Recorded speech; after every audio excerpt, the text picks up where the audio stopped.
Now, there are all sorts of things that can change the wage rate that workers face when they enter the labor market. One of the things that can change their wage rate is their productivity. And so if I match you with a really great AI or software system, then we know that the wage will go up as a result. And so let's do an analysis where there's some sort of market shock. And the market shock is that the wage rate will increase. And so when the wage rate increases, we have to first analyze what happens to the budget constraint, then analyze what happens to our ending choice. And so let's start with the budget constraint. So if I spend all my time leisuring, the number of hours I can spend at most remains the same. So we know in this case, whatever happens, it's going to pivot around 24 hours of leisure as a maximum possibility. Now, if I spend all my time working, now my wage rate has increased. So in fact, I have a new endpoint. Let's call this income prime, which represents the increased wage rate times 24. Now, if your professor gives you numbers, like you start off with a wage rate of $10 and you get to a wage rate of $15, you can just multiply 15 times 24 to get a number to associate with that endpoint. We're going to leave it generic for now. Okay, so that represents our new endpoint.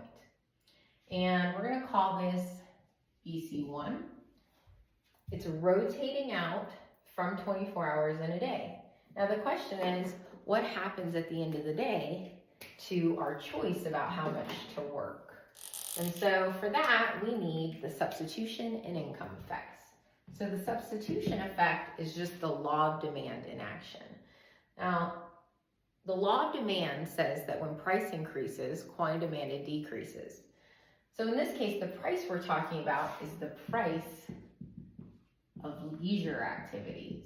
Okay, so when the wage rate goes up, it costs me more to take a day off work. I used to only give up $100 at a wage of $10 an hour. Now I have to give up $150 if I were to choose to work all day. And so the price of leisure has actually gone up. So the law of demand says the quantity demanded for leisure is going to go down. And so what happens there is we need a compensated budget constraint. And that compensated budget constraint is going to line up with your new BC1 to represent the new price level. And it's going to rotate back until it comes to a point of tangency with U0, so that I'm holding the wealth effect that when I get a wage increase, I really am wealthier. I'm holding that constant for right now. And so if I were to take this and kind of shift it back, I would find that that point of tangency between BC1 and that compensated budget constraint would happen right at about here. And we call that point C. Notice that there's a parallel slope between BCC and BC1.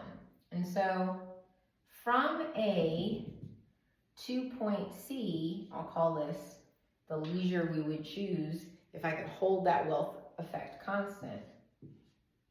That is due to the substitution effect. And I draw an arrow starting at L0 and I go to LC.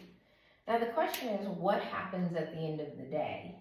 And for that, I need to reintroduce that wealth effect, and that's known as the income effect. Now, to do that, I have to first analyze whether or not a leisure good is normal or inferior. And leisure is a normal good because as we get richer, we want more time to play, more time to rest, not less. And so when I am wealthier, I want more. And so in this case, the wage rate has gone up. This is a normal good. So I'm going to increase my consumption. So from point LC, point C, I want to walk in this direction. So I don't care about where I started from.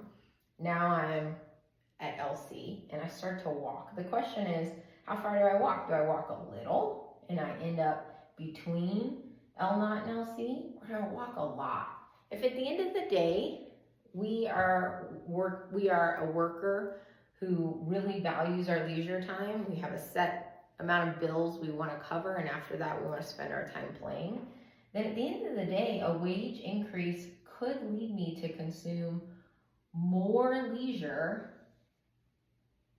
at a slightly higher income level, call this point B.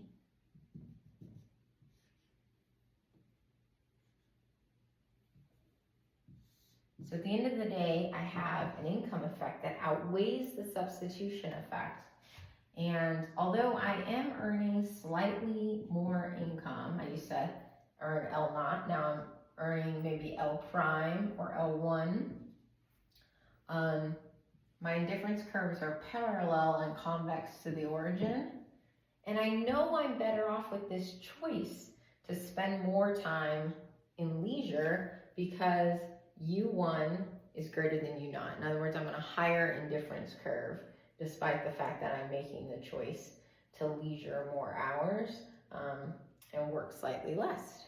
So that is how you analyze an income and substitution effect in the leisure labor diagram world, with the effect of wages increasing can lead to this really interesting choice by workers to actually work less.